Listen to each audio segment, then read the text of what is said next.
सोचिए आपको 1 महीने बाद सोना खरीदना है किसी शादी या फंक्शन के लिए। हम्म। और आपको आज का भाव मान लीजिए 62,000 रुपए प्रति 10 ग्राम बहुत अच्छा लग रहा है। डर यह है कि महीने भर में दाम बढ़ जाएंगे। हाँ, ये तो होता है। तो क्या क्या कोई ऐसा तरीका है कि आप आज ही इस भाव पर सौदा पक्का कर लें, लेकिन सोना और पैसे का लेन देन 1 महीने बाद करें? ये सवाल सिर्फ सोने तक सीमित नहीं है। ये पूरी फाइनेंशियल दुनिया की एक बुनियादी ज़रूरत है। और इसी ज़रूरत से जन्म हुआ एक बहुत ही पावरफुल आइडिया का, जिसे हम फॉरवर्ड कॉन्ट्रैक्ट कहते हैं। अच्छा। आज की हमारी पड़ताल NISM की इक्विटी डेरिवेटिव्स सर्टिफिकेशन गाइडबुक के तीसरे अध्याय पर आधारित है। हम फॉरवर्ड और फ्यूचर्स कॉन्ट्रैक्ट्स के पीछे की पूरी कहानी को समझेंगे। तो हमारा मिशन सिर्फ ये जानना नहीं है कि ये क्या है, हम्म। बल्कि ये समझना है कि एक साधारण से वादे ने कैसे एक विशाल, सुरक्षित और ग्लोबल मार्केटप्लेस का रूप ले लिया। बिल्कुल। हम देखेंगे कि फॉरवर्ड कॉन्ट्रैक्ट की क्या खामियां थीं और कैसे फ्यूचर्स ने एक, कह सकते हैं, क्रांतिकारी समाधान पेश किया। और रास्ते में मार्जिन, MTM और लीवरेज जैसे दिलचस्प कॉन्सेप्ट्स को भी सरल भाषा में खोलेंगे। तो चलिए कहानी की शुरुआत से शुरू करते हैं, जहां सब कुछ भरोसे पर चलता था, यानी फॉरवर्ड कॉन्ट्रैक्ट। भरोसे पर। हाँ, इसे आप दो लोगों के बीच का एक प्राइवेट, मतलब एकदम कस्टम मेड समझौता समझिए। मतलब जैसे मैं और मेरा ज्वेलर। बिल्कुल। आप ज्वेलर के पास जाते हैं और कहते हैं, मुझे 1 महीने बाद 10 ग्राम सोना चाहिए, लेकिन मैं कीमत आज ही तय करना चाहता हूँ। ज्वेलर थोड़ा हिसाब लगाकर कहता है, ठीक है, आज का भाव 62,130 रुपए है। मैं आपको 1 महीने बाद की डिलीवरी के लिए 62,337 रुपए में दूंगा। आप दोनों हाथ मिलाते हैं और सौदा पक्का। तो इस सौदे में, क्योंकि मैं खरीद रहा हूं, मेरी पोजीशन लॉन्ग फॉरवर्ड कहलाएगी। सही। और ज्वेलर जो बेच रहा है उसकी पोजीशन शॉर्ट फॉरवर्ड होगी। सबसे खास बात तो ये है कि अभी कोई लेन देन नहीं हुआ, सिर्फ एक वादा हुआ है। हाँ, और ये पूरी तरह से एक ओवर द काउंटर यानी OTC डील है। OTC मतलब सिर्फ हम दोनों के बीच। एग्जैक्टली। और क्योंकि ये एक प्राइवेट डील है, आप हर चीज कस्टमाइज कर सकते हैं। सोने की क्वालिटी, डिलीवरी की तारीख, जगह, सब कुछ। और ये वादा लीगली बाइंडिंग है। अच्छा। हाँ, चाहे 1 महीने बाद सोने का भाव 70,000 रुपए हो जाए या 50,000 रुपए, सौदा उसी तय कीमत पर करना ही होगा। सुनने में तो ये बहुत अच्छा लगता है। लेकिन मुझे यहाँ एक लेकिन सुनाई दे रहा है। अगर ये इतना ही अच्छा था तो हमें फ्यूचर्स की जरूरत क्यों पड़ी? इसमें क्या दिक्कतें थी? हाँ, यहीं से कहानी दिलचस्प होती है। इस सिंपल से वादे में दो बहुत बड़े रिस्क छुपे थे। ओके। पहला है लिक्विडिटी रिस्क। मान लीजिए 15 दिन बाद आपको अचानक पैसों की जरूरत पड़ जाती है और आप इस सौदे से बाहर निकलना चाहते हैं। आप किससे कहेंगे? ये कोई स्टॉक तो है नहीं जिसे आप मार्केट में बेच दें।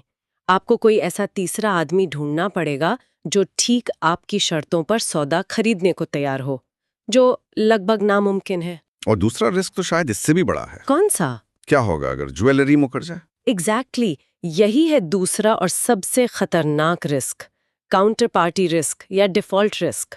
सोचिए, 1 महीने बाद सोने का भाव 68,000 रुपए हो गया। ज्वेलर को पता है कि अगर वो आपको 62,337 रुपए में सोना देगा तो उसे सीधा सीधा लगभग 5,500 का नुकसान होगा। तो हो सकता है उसकी नीयत खराब हो जाए और वो डिलीवरी देने से ही मना कर दे। या इसका उल्टा भी हो सकता है। अगर भाव गिरकर 55,000 रुपए हो गया तो शायद मैं खरीदने से मना कर दूं, क्योंकि मुझे बाजार में सोना सस्ता मिल रहा है। सही पकड़ा। ये तो एक पिंकी प्रॉमिस पर डील करने जैसा है, जो तब तक ही चलता है जब तक दोनों का फायदा हो रहा हो। हाँ। कि कैसे पहले सौदे नैपकिन पर लिखे जाते थे। जब तक बाजार शांत रहता था सब ठीक था, और जैसे ही कोई बड़ी हलचल होती, वो नैपकिन और उस पर साइन करने वाला दोनों गायब हो जाते थे। बाजार को एक बेहतर सिस्टम की जरूरत थी। एक ऐसा सिस्टम जहां नियम हो, पारदर्शिता हो और सबसे जरूरी एक रेफरी हो। एक रेफरी जो गारंटी दे कि कोई धोखा नहीं कर सकता। बिल्कुल। और यहीं से फ्यूचर्स कॉन्ट्रैक्ट्स की एंट्री होती है। तो फ्यूचर्स ने इस नैपकिन डील वाली प्रॉब्लम को कैसे सॉल्व किया? फ्यूचर्स ने 2 क्रांतिकारी बदलाव किए। पहला, उन्होंने कॉन्ट्रैक्ट्स को मानकीकृत यानी स्टैंडर्डाइज कर दिया। और दूसरा, उन्होंने इन सौदों को प्राइवेट डीलिंग से निकालकर एक संगठित एक्सचेंज पर लाना शुरू कर दिया। ओके, इन दोनों शब्दों को थोड़ा खोलते हैं।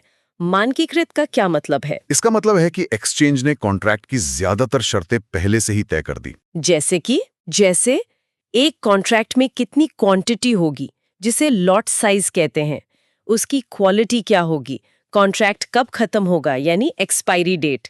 अब खरीदार और विक्रेता को इन सब पर मोलभाव करने की जरूरत नहीं। उन्हें सिर्फ एक चीज पर ध्यान देना है, कीमत। सही। और एक्सचेंज पर ट्रेड होने का सबसे बड़ा फायदा क्या हुआ? क्या इससे काउंटर पार्टी रिस्क खत्म हो गया? हाँ, और ये इसका सबसे बड़ा गेम चेंजर था।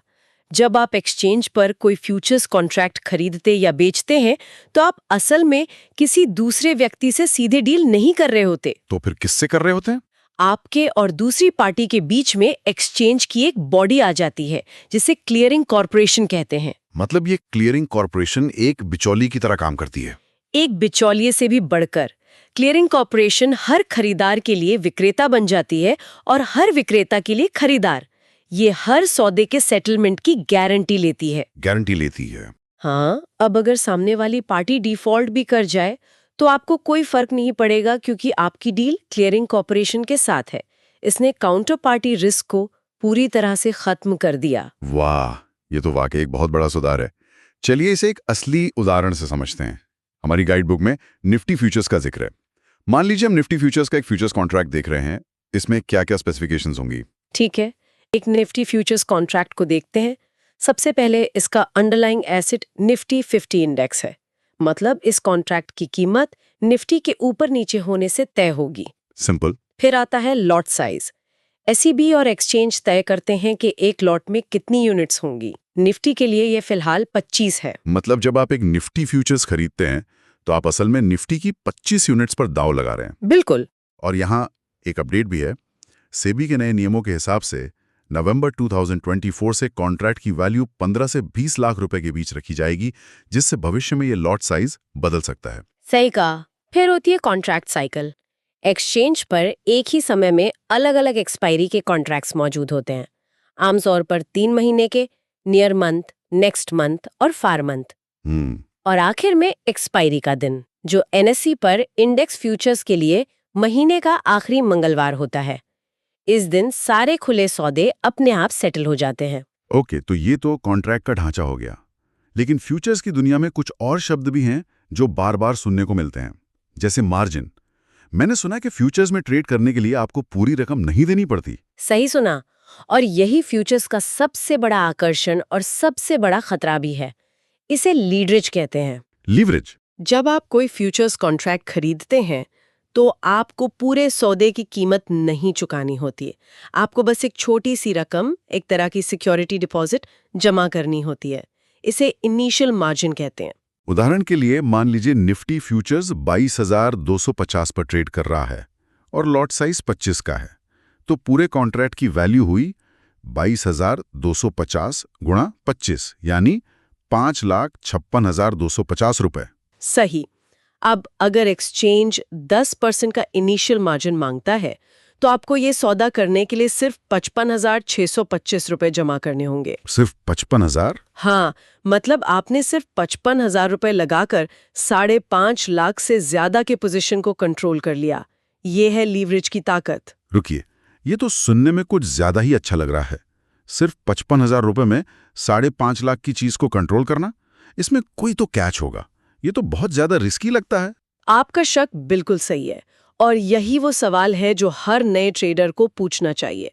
इसका कैच है एक बहुत ही शानदार मैकेनिज्म जिसे कहते हैं मार्क टू मार्केट या एमटीएम। एमटीएम लीवरेज आपको बड़ा खेलने की ताकत देता है, तो एमटीएम ये सुनिश्चित करता है कि आप अपनी औकात से बाहर न खेलें। अच्छा, ये एमटीएम काम कैसे करता है? एमटीएम का मतलब है कि आपके सौदे में होने वाले नफे या नुकसान का हिसाब रोजाना हर ट्रेडिंग दिन के अंत में किया जाता है। रोजाना। मान लीजिए आपने 22,250 पर निफ्टी फ्यूचर्स खरीदा।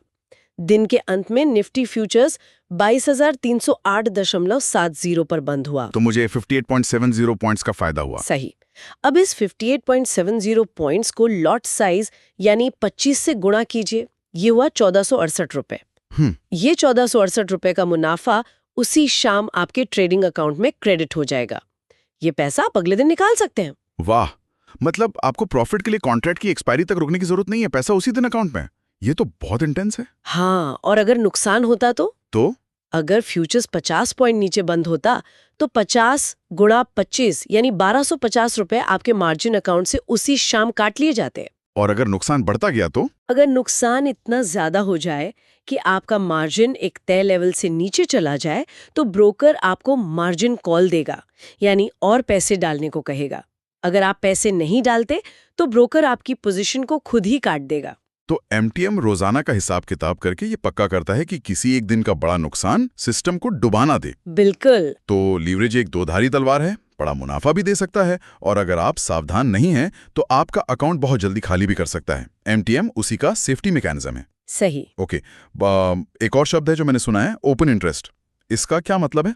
ओपन इंटरेस्ट का मतलब है कि किसी भी समय बाजार में कुल कितने फ्यूचर्स कॉन्ट्रैक्ट्स खुले हुए हैं, यानी जिनकी फाइनल सेटलमेंट अभी नहीं हुई है। तो ये क्या बताता है? ये बताता है कि कितने लोग उस खेल में शामिल हैं।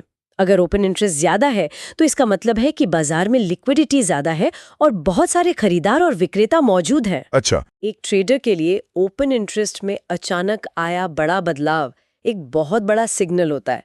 ये बताता है कि शायद बड़ा पैसा बाजार में घुस रहा है या निकल रहा है। तो ओपन इंटरेस्ट हमें बताता है कि मैदान पर कितने खिलाड़ी हैं, लेकिन ये जानने के बाद कि खिलाड़ी कितने हैं, हमें ये भी समझना होगा कि इस खेल में कोई जीतता या हारता कैसे है।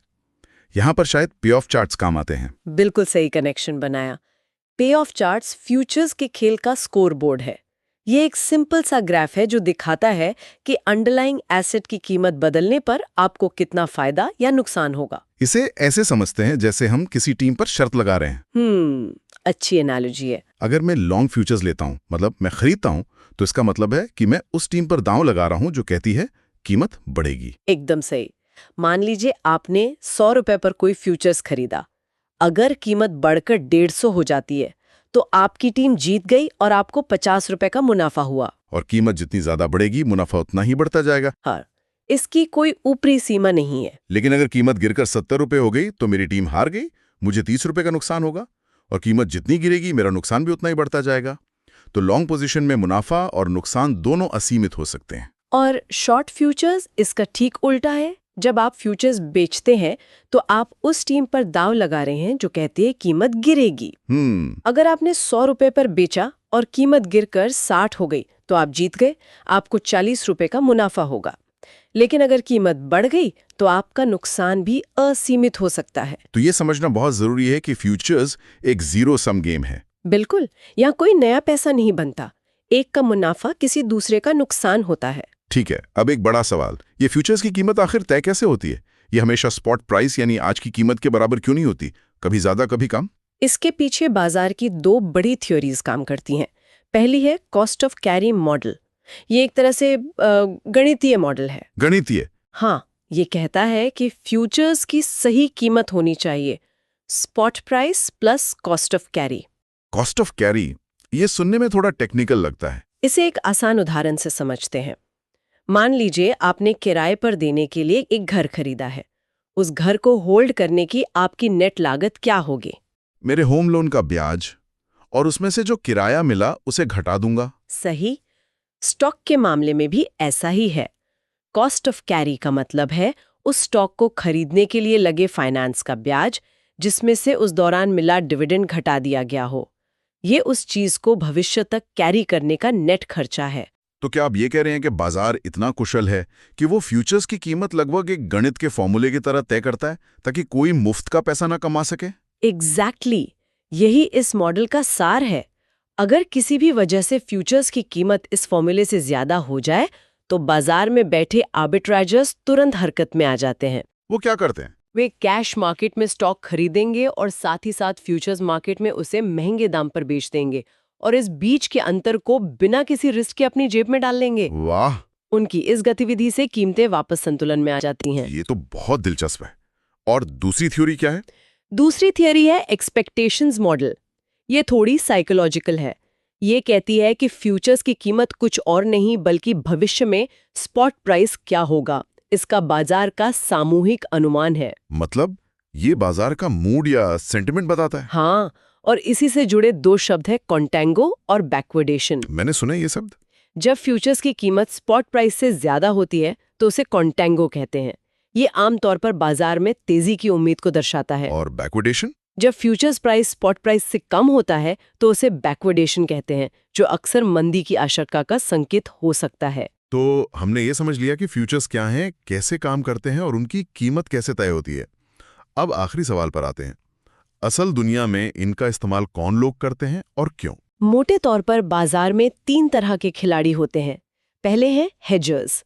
ये वो लोग हैं जो बाजार में दांव लगाने नहीं बल्कि अपने मौजूदा रिस्क को कम करने आते हैं। जैसे कोई किसान? बिल्कुल, जैसे कोई किसान जिसे डर है कि फसल कटने तक गेहूं के दाम गिर जाएंगे।